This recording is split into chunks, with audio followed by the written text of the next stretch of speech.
Welcome students, class 12th के new pattern MCQs में आपका स्वागत है। आज हमने आपके लिए उन क्वेश्चंस का कलेक्शन किया है जो वास्तव में मोस्ट इंपॉर्टेंट है और आपकी बुक्स के अंदर से हमने उनको चैप्टर्स के अंदर से निकाला है जो कि आप लोगों के याद करने के लिए बहुत ज़्यादा जरूरी है।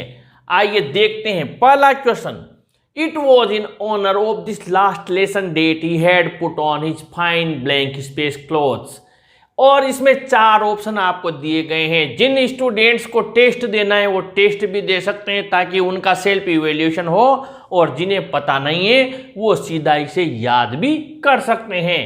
पहला क्वेश्चन है, ये अंतिम पाठ के सम्मान में उन्होंने फाइन यानी अच्छे क्लोथ्स कपड़े पहने थे। क्रिसमस पार्टी क्लोथ्स थे, क्रिसमस थे, स्कूल के थे या फिर संडे क्लोथ्स थे।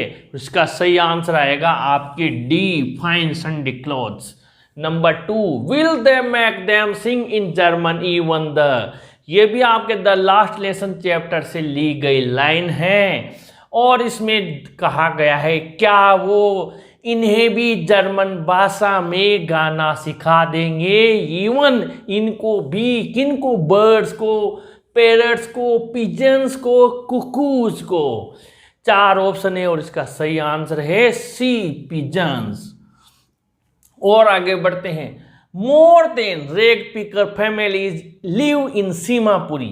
10,000, 20,000, 15,000 और 7,000, इनमें से कितने कचरा बीनने वाले, इकट्ठा करने वाले परिवार सीमापुरी में रहते हैं? चार ऑप्शन आपके सामने है। सही आंसर है ए, 10,000। Question number 4, but the game he is watching so intently is out of his reach. Which game is Sai watching? Football, tennis, cricket, hockey. चार ऑप्शन है। ये जो खेल वो देख रहा है इंटेंटली, पूरे ध्यान से, ये उसकी पहुंच से परे है, दूर है। साहब कौन सा खेल देख रहा है? और इसका सही आंसर है बी, टेनिस। आगे बढ़ते हैं। Question number 5, when I was 3 or 4 years old my father took me to beach in. जब मैं 3 या 4 साल का था तब मेरे पिता मुझे बीच यानी समुद्र तट पर लेकर गए थे। वो समुद्र तट वाला स्थान न्यू हैम्पशायर है, कैलिफोर्निया है, सैन फ्रांसिस्को है, लॉस एंजल्स है। ये आपके डीप वाटर चैप्टर से लिया है। चार ऑप्शन आपको दिए हुए हैं और अगर आपको ऑप्शन सही आ गया तो अच्छी बात है, नहीं तो मैं बताने जा रहा हूं इसका सही आंसर है बी, कैलिफोर्निया के बीच पर ले गए थे। The iron master invited the peddler because he took him for his old. The iron master invited the peddler. लोहपति ने फेरी वाले को आमंत्रित किया क्योंकि उसने उसे समझा था उसका रिलेटिव, बिजनेस पार्टनर, पुराना रिलेटिव, कोई रिश्तेदार, business partner, servant, army friend. क्या समझा था? चार ऑप्शन हैं और इसका सही आंसर आएगा डी, आर्मी फ्रेंड। दोनों पहले आर्मी में थे, किसी समय ऐसा उसने सोचा था, हालांकि ये वो नहीं था पर उसने उसे ऐसा समझा। Reverend J Z Hodge was, ये आपके इंडिगो चैप्टर से लिया है। Reverend J Z Hodge was a British pacifist, British official commissioner, a British missionary और secretary. Who was Reverend J.Z. Hodge? कौन थे इनमें से? और इसका सही आंसर है ये है सी, अ ब्रिटिश मिशनरी। इसके बाद में question number 8, the narrator is using her smile to, ये माई मदर 866 से लिया है। The narrator is using her smile to cover up her pain, make her self happy, make her mother happy और all.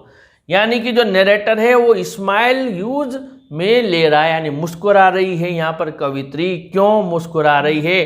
क्या वो चारों की वजह से मुस्कुरा रही है? वजह क्या है? या फिर इन तीन में से कोई है? और इसका सही आंसर आएगा ए, कवर अप हर पेन। अब और आगे बढ़ते हैं हम क्वेश्चंस के आपके इसी वीडियो में। Question number 9, surely Shakespeare is wicked blank space a bad example. 4 option है, rivers, picture, ships, the map. इसमें ब्लैंक स्पेस में क्या आएगा? निश्चित रूप से शेक्सपियर को विक्ड कहा गया है, यानी उनके लिए कोई बदमाश, कोई पागल व्यक्ति है, बच्चों के लिए वो नहीं जानते शेक्सपियर कौन है। और अ बेड एग्जाम्पल का है, किसी बुरा उदाहरण का है। 4 ऑप्शन है और सही आंसर आएगा इसका डी, द मैप। आगे बढ़ते हैं question number 10, I want no truck with, और आपके 4 ऑप्शन दिए हुए हैं, life, death, keeping quiet, inactivity. यहां पर क्या आएगा? मुझे लेना देना नहीं है। किससे लेना देना नहीं है? 4 ऑप्शन है और इसका सही आंसर आपने जरूर फिल कर लिया होगा और इसका सही आंसर है बी, डेथ। उसके बाद में हम आगे बढ़ते हैं, all lovely blank space that we have heard और रेड। जो भी लवली यानी प्यारी, जो भी चीजें हैं जो हमने सुनी है या पढ़ी है, क्या है? Lovely. Poems, books, tales, novels, क्या है वो लवली चीजें? और इसका सही आंसर आएगा सी, टेल्स। उसके बाद में 12, the tigers in the panel that she made will go on prancing proud and. जो बाघ उसने अपने पैनल पर बनाए हैं वो लगातार उछलते रहेंगे गर्व से। और साथ ही एक वर्ड यहाँ पर ब्लैंक छोड़ा गया है, ब्रेव, फियरलेस। क्या कहा गया है उन्हें? प्रांसिंग प्राउड एंड, साथ में क्या कहा गया है? ब्रेव, बहादुर, फियरलेस, निडर, अनअफ्रेड यानी निडर, ऑल। तीनों कहा गया है, क्या सभी आएगा? क्या कहा गया है? क्या इसका आंसर डी आएगा या फिर इन 3 में से एक आएगा? और सही आंसर है सी, अनअफ्रेड। अब आगे बढ़ते हैं question number 13, parents push forward the children they have talent. उसे कनेक्ट करना है 1 सेकंड में। अब तो इतनी प्रैक्टिस कर ली, मुझे लगता है हर स्टूडेंट इसको यूं चुटकियों में बना देगा। Parents push forward the children they have talent, और सब समझ गए होंगे, सबको आ भी गया होगा। ये हु का यूज करना है, दे हटाएंगे और ये जब संज्ञा यहीं दी हुई तो यहीं कनेक्ट कर देंगे। Question number 14, Neelam left the school, she never visited there again. तुरंत वेयर से कनेक्ट करना है, Neelam left the school, she never visited there again. क्या हटेगा और क्या आएगा? कहाँ आएगा? Neelam left the school, she never visited there again. हर स्टूडेंट को आ गया होगा, तुरंत बना लीजिए, Neelam left the school, she never visited there again. और इसका जो हम आंसर बनाएंगे वो बनाएंगे, इसमें से देर हटाएंगे और देर हटाकर ये क्या बना देंगे? वेहर। और कहाँ आएगा? स्थान की जगह पर, यानी कि नीलम लेफ्ट द स्कूल और इसी जगह ये वेहर कनेक्ट होगा, वेहर। और जब ये वेहर कनेक्ट हो जाएगा तो फिर ये बन जाएगा Neelam left the school where she never visited. और ये सब हट जाएंगे और ये अगेन कहाँ आ जाएगा? यहाँ आ जाएगा। यानी ये सेंटेंस ऐसे बनेगा, Neelam left the school where she never visited again. There हटा दिया और वेहर कहाँ लगाया? इस जगह पर, स्थान की जगह पर। अगर ये स्थान यहाँ होता तो फिर ये पूरा सेंटेंस उठकर यहाँ आता और ये बाद वाला उधर जाता। Question number 15, he was hard worker, he fulfilled his aim. So if as में से एक फिल करना है, he was hard worker, he fulfilled his aim. यानी कि सो इफ एज में से एक फिल करना है आपको इस जगह पर, ही was hard worker, he fulfilled his M.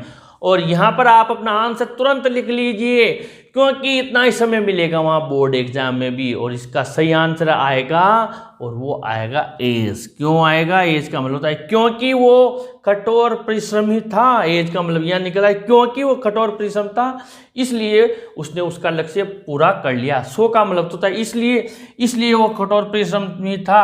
और उसने ये वाक्य ऐसे होता, ही फुलफिल्ड ऐसे आता है, he was hard worker, he was hard worker, फिर यहाँ ब्लैंक स्पेस होता, सो ही फुलफिल्ड हिज एम ऐसे आता।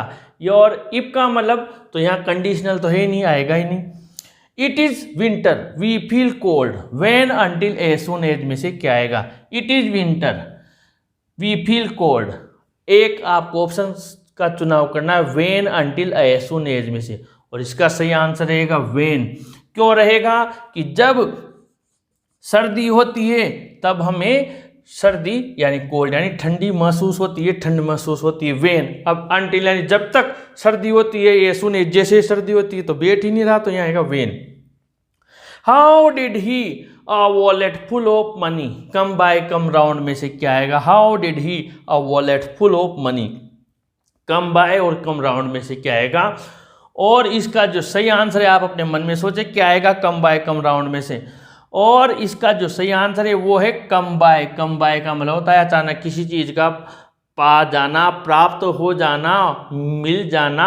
तो उसे अचानक एक रुपयों से भरा हुआ वॉलेट यानी पर्स कैसे मिला, तो कम बाय कम राउंड बिल्कुल नहीं आएगा, कम बाय आएगा।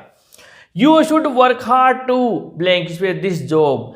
आपको कठिन मेहनत करनी चाहिए इस जॉब यानी इस जो जॉब है नौकरी इसको प्राप्त करने के लिए। और इसका सही आंसर क्या आएगा, गेट थ्रू या गेट बाय में से एक फिल कीजिए। और इसका जो सही आंसर आप अपने मन में सोच लीजिए क्या आएगा। और इसका सही आंसर मैं आपको बता रहा हूँ और सही आंसर आएगा गेट बाय। क्यों आएगा, क्योंकि गेट थ्रू का मतलब होता है किसी में से कोई आप परेशानी, उस परेशानी में से गुजरना। जैसे थ्रू का मतलब होता है में से गुजरना, किसी जंगल में से गुजरने के लिए थ्रू काम में लेते हैं। तो यहाँ भी थ्रू क्या करा है, किसी परेशानी से पार हो जाना, बीमारी से मुक्त हो जाना, किसी भी चीज़ से कोई व्यक्ति पार हो गया, संकट से, मुसीबत से, तो गेट थ्रू। गेट बाय का मतलब होता है नज़दीक, बाय का मतलब हमेशा नज़दीक होता है प्रीपोजिशन में। तो यहाँ पर नौकरी का पाना, जैसे यहाँ वॉलेट का मिलना, नौकरी का पाना, तो यहाँ भी बाय आया था, यहाँ गेट बाय आएगा। तो यहाँ आपका आंसर गेट बाय आएगा। Cut the Apple blank space knife from और विद में से क्या आएगा। Cut the Apple blank space from और विद में से क्या आएगा।